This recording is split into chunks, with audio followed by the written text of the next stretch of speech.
36 seconds. You may proceed, sir. Thereafter, we will call for a 15-minute break.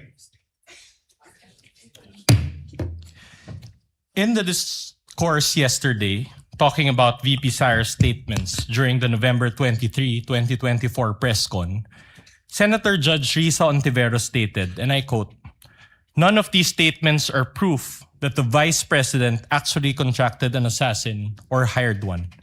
She is absolutely right." She then asked the question, why are these acts impeachable?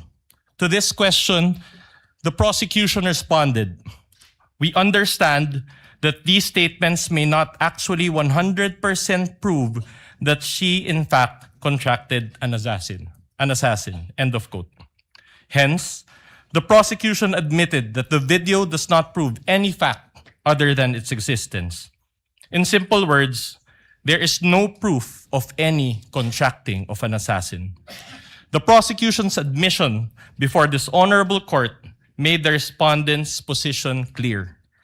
The prosecution has no other competent evidence to prove that VP Sara contracted an assassin. Ang testimonya ni Kalilong, gaya ng iba pang ebidensya kuno ng prosecution, ay hindi sapat para patunayan ang paratang na ito. Trying to prove this stretched narrative using a hodgepodge of materials is a waste of this honorable court's time and the Filipino people's money.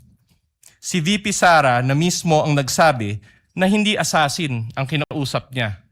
This term only came from people who took her statements out of their proper context and tried to exaggerate them for what they really meant. The truth of the matter is this: she and her family were threatened. And while her response was unconventional, it was justified. What triggered her response was a question about Operation Romanov, which is the plot to eliminate VP Sara and her entire family. The NBI's own records prove this. In the minutes of the meeting of Dempsey Reyes' interview, he said, and I quote, "May press con kasi earlier than that, sabi niya, parang hindi lang niya gusto daw, sabi lang niya gusto daw siyang patayin daw, according to her, ni Speaker. That was during a press conference the day before, November 2022. End of quote. During the virtual press con, Princess Maui mentioned Operation Romanov again and even warned her about her safety. Reyes talked about it, Princess Maui reiterated it, but the NBI gaslighted it. When VP Sara uttered those words, she was not responding as Sara Duterte, the Vice President, but Sara Duterte, the wife, mother, daughter, and sister, who only sought to protect her own and her family members' lives. Operation Romanov is in place, and the threat against their lives is real.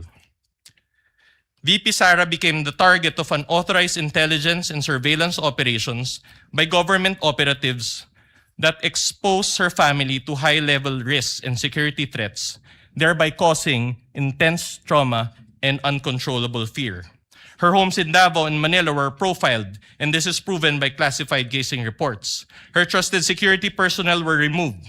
Her schedule of official functions, like the one in Naga, was leaked by intelligence agents, and her security was heavily compromised. In sum, the prosecution was right in using the term culmination. But the prosecution's interpretation is wrong. Rather, when VP Sara left the administration, she suffered various forms of threats and harassment for many months from the powers that be, and the culmination was her statement on that fateful early morning in November 2024. She didn't commit an impeachable offense. She drew the line in the sand and said, "Enough is enough." That is the meaning, and that is the context. Finally, as to the alleged grave threats and inciting to sedition, these are defined by the revised penal code and are punishable by prisión correccional. Thus, these fall under the jurisdiction of the MTC or first-level courts. These charges are not other high crimes as contemplated by the Constitution as grounds for impeachment and are therefore not impeachable. After all, VP Sara was fighting two important battles that day.